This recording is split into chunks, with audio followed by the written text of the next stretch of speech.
आप ही लोग बेहतर बता पाओगे। ऑलराइट, मेरे साथ कांग्रेस पार्टी के प्रवक्ता आलोक शर्मा जी भी जुड़ चुके हैं। आलोक जी, बहुत स्वागत आपका। अभी कंचन जी से मैं बात कर रहा था कि कोई पॉलिटिकल डिवाइन इंटरवेंशन हुआ जिसके कारण जगदीप धनखड़ जी को इतनी अनसेरेमोनियल विदाई मिली, पर मैं देख रहा हूं कि कांग्रेस में कुछ सिंपैथी दिख रही है, जबकि एक समय आप लोग उनके खिलाफ नो कॉन्फिडेंस मोशन लाए थे। उनकी इस अनसेरेमोनियल एग्जिट को कांग्रेस पार्टी किस तरह से देखती है, और ऐसा क्या कारण था कि 4:30 बजे शाम तक तो वो सभापति की पीठ पर थे, और ऐसा क्या हो गया कि कौन उन्हें नहीं देखना चाहता था कि 11 बजे मुझे धनखड़ जी सभापति की पीठ पर नहीं चाहिए? देखिए, मुझे लगता है कि बहुत गंभीर विषय है। मुझे लगता है कि इसके ऊपर एक बहुत विस्तृत चर्चा होने की आवश्यकता है ब्रजेश भाई। जिस तरह से आज हुआ है, ये उपराष्ट्रपति महोदय के पद की गरिमा को भी पूरी तरह से ठेस पहुंचाता है। कांग्रेस पार्टी ने दोनों बातें कही हैं कि अगर उनकी वास्तव में सेहत खराब है, कुछ है, तो हमारी संवेदनाएं भी हैं और हमारी शुभकामनाएं कि वो जल्द से जल्द ठीक हों। लेकिन जो टाइमिंग है उसके ऊपर बहुत सारे सवाल खड़े होते हैं, और जिस तरह का उनका आचरण जो है कुछ समय से देखने को मिल रहा था, खास तौर पर एग्रीकल्चर और तमाम विषयों के ऊपर सरकार की आलोचना और तमाम चीज़ें सामने आने को जो सबने देखी हैं, तो मुझे लगता है कि कहीं ना कहीं वो चीज़ें सरकार को नागवार गुजर रही।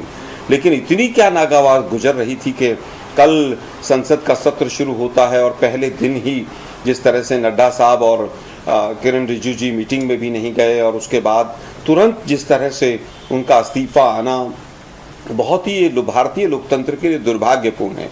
उनके पद की जो भी उनके जो एक्टिविटीज़ रही, जो भी जिस तरह से उन्होंने मंच का संचालन किया, मैं समझता हूँ वो आलोचना के अंदर आता है, और सांसद आलोचना भी करते हैं, तमाम दल भी आलोचना करते हैं, हमने भी आलोचना की।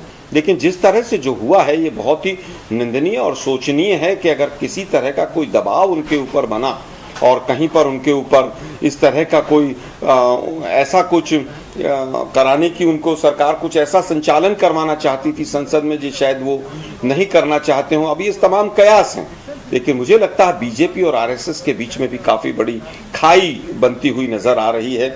और वास्तव में डिवाइन इंटरवेंशन की बात उन्होंने भी की थी, और मैंने भी अभी एक चैनल पर थोड़ी देर पहले डिवाइन इंटरवेंशन की ही बात की कि डिवाइन इंटरवेंशन केवल उनकी पद के लिए उनकी रिजिग्नेशन तक नहीं है। डिवाइन इंटरवेंशन इस सरकार की पूरी तरह से उल्टी गिनती शुरू हो गई है। मेरे 2-3 सवाल हैं। जो इनका पाप का घड़ा था वो भर चुका है।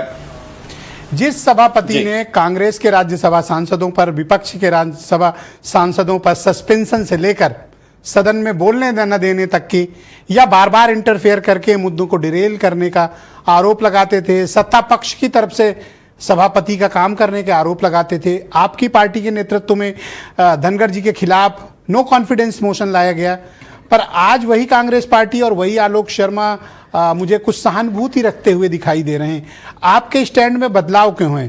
क्या जो हुआ उनके साथ ठीक था, या फिर इस अनसेरेमोनियल एग्जिट को लेकर आपकी नाइत्तफाकी है, या फिर ये आपका डुअल स्टैंडर्ड है?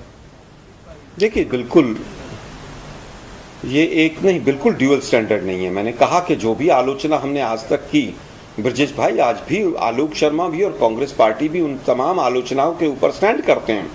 अगर हमने तमाम टीवी चैनल्स पर जाकर कहा कि उपराष्ट्रपति और स्पीकर महोदय जो हैं वो रीढ़ की हड्डी वाले होने चाहिए और सरकार के दबाव में नहीं आने चाहिए, मैं अपनी बात पर आज भी स्टैंड करता हूँ। मुझे वो फोटो भी याद है, मोदी जी के सामने ऐसे ऐसे करके जो हाथ जोड़ के था, वो एक उपराष्ट्रपति महोदय को शोभा नहीं देता है। वो आज भी मैं उस बात पर पूरी तरह से स्टैंड करता हूँ। लेकिन जिस तरह से उस पद की गरिमा को गिराया गया और जिस तरह से संसद को अपनी बपौती बना के और उपराष्ट्रपति महोदय का आज एग्जिट हुआ है, ये तमाम सवाल खड़े करता है, बहुत सारे प्रश्न चिन्ह खड़े करता है। ये ब्रजेश मिश्रा जी के और आलोक शर्मा के भारतीय लोकतंत्र के ऊपर एक कहीं ऐसा प्रश्न चिन्ह लगाता है कि ऐसा क्यों हुआ। इसलिए हम कह रहे हैं कि भाई हमारी सिंपैथी नहीं है, लेकिन जिस तरह से जो हुआ है वो वास्तव में गलत हुआ है, वो नहीं होना चाहिए। दोपहर में 2:07 जब वो पिटीशन आपकी पार्टी के नेतृत्व में मूव की गई जस्टिस यशवंत वर्मा के खिलाफ 50 मेंबर ऑफ पार्लियामेंट राज्यसभा सांसदों की, और उसे धनखड़ जी ने स्वीकार भी कर लिया, क्या आप ये कारण मानते हैं कि ये एक अनप्रेसिडेंटेड मूव था जिसके कारण सत्ता पक्ष को एम्बैरेसमेंट लगा, इसी वजह से जेपी नड्डा और किरण रिजिजू बैठक में नहीं गए और रात 9:30 बजे इस्तीफा आ गया?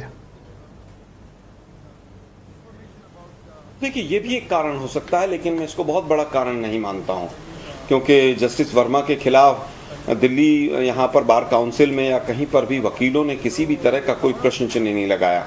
ब्रजेश भाई, मैं भारत समाचार के तमाम दर्शकों को बता देना चाहता हूं कि जिस जस्टिस के यहाँ पर जो नोटों के ढेर मिले, मैं कांग्रेसी होने के बाद इस बात को कह रहा हूं कि जितनी मेरी जानकारी है व्यक्तिगत तौर पर, वो व्यक्ति भ्रष्ट नहीं था। वो पैसे कहाँ से आए, क्यों आए, वो अपने आप में एक बहुत बड़ा रहस्य है और वो बहुत बड़ा जुडिशरी का कोई खेल तो नहीं है। इसकी जांच होनी चाहिए और सब जांचों पर ही सरकार पर्दा डाल देती है। बहुत शुक्रिया। इसके तार क्या 2030-31 के चीफ जस्टिस बनने वाले किसी व्यक्ति से तो नहीं जुड़े हुए हैं। मैं आज का विषय वो नहीं है, कभी मैं आपको व्यक्तिगत तौर पर बताऊंगा कि वो क्या कहानी थी, लेकिन आज का जो पूरा विषय है वो इतना सिंपल और सरल नहीं है ब्रजेश भाई कि केवल एक कोई मूव आया और कांग्रेस का कोई मोशन आया उसकी वजह से ऐसा हुआ। मुझे ऐसा नहीं लगता, मैं सहमत नहीं हूं आपकी बात से। ये कोई बड़ा खेल है, बड़े भूचाल, बड़ा उथल पुथल की तरफ एक इशारा कर रहा है।